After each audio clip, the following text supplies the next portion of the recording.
Ocarina of Time's Spirit Temple is one of the most interesting and symbolic dungeons in the game. Today, we'll be wading through the sand to unravel the story behind it. The Spirit Temple, situated in the heart of the Desert Colossus, is the final elemental dungeon in the game before Link enters Ganon's castle.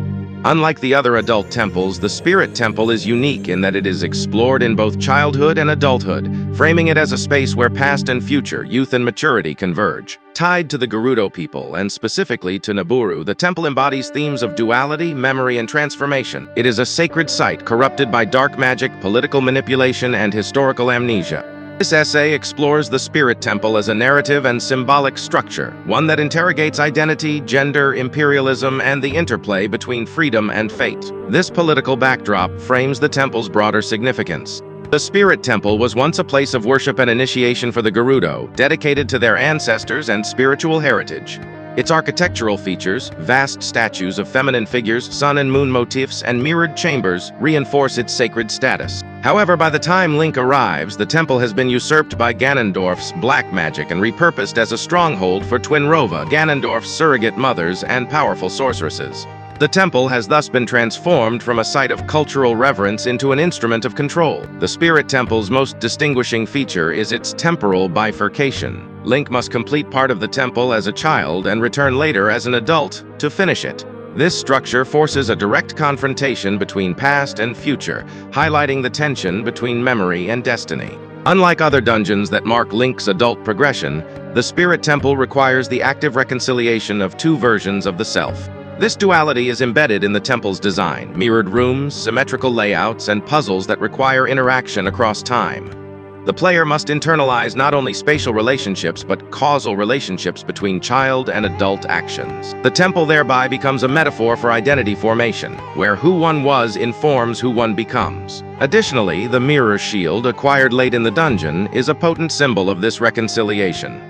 It both reflects and redirects light, serving as a literal and figurative device for illuminating hidden truths and deflecting dark forces. Its acquisition marks Link's mastery over both perception and identity, enabling him to complete the narrative of self-integration. The character of Nabooru, a high-ranking Gerudo dissenter and eventual Sage of Spirit, plays a crucial narrative role in the temple.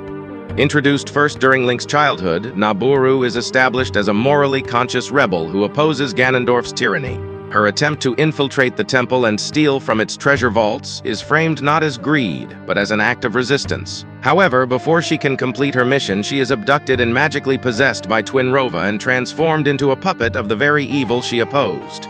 This narrative arc of rebellion, fall, and redemption mirrors the fate of the temple itself. Nabooru, like the Spirit Temple, has been corrupted, controlled, and eventually freed. Her later awakening as a sage not only redeems her, but also symbolizes the restoration of the Gerudo's spiritual agency severed by Ganondorf's rule. The Spirit Temple is unique among the 6 dungeons in that it is explicitly gender-coded, with a pronounced emphasis on the feminine divine. The enormous statue of a woman reclining in the central chamber, the recurring motifs of silver and gold, moon and sun, and the prominence of Gerudo culture emphasize themes of sacred femininity.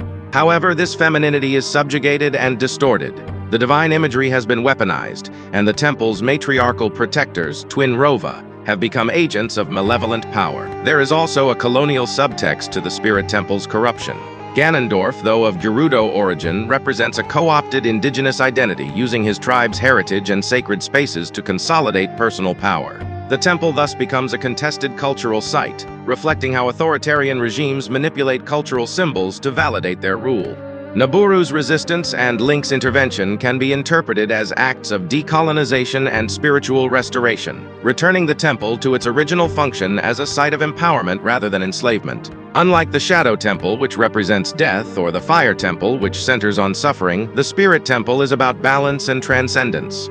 The central mechanic in the adult section involves directing light through mirrors and lenses to dispel darkness and activate sacred mechanisms. Light here functions not simply as illumination, but as spiritual revelation, a force that exposes deception, heals corruption, and affirms truth. This emphasis on light is especially meaningful given the desert setting, where the sun is both life-giving and blinding. The act of focusing light to reveal paths or destroy evil becomes a spiritual ritual, connecting the mechanical gameplay to the thematic idea of spiritual purification. The Spirit Temple stands as a culmination of Ocarina of Time's core themes: identity, memory, power, and transformation. Through its bifurcated structure, cultural symbolism, and emphasis on duality, the temple operates as both a narrative climax and a philosophical meditation on the relationship between past and future, self and society. By navigating the Spirit Temple, Link, and by extension, the player confronts the complexities of history, gender, and power. It is not merely a dungeon to be cleared, but a sacred site of reckoning, where the fragmented aspects of the self and of Hyrule's cultural landscape are brought into alignment. As the final step before confronting Ganondorf, the Spirit Temple prepares the player not just for battle, but for moral clarity, affirming that the hero's journey is as much about inner illumination as external conquest.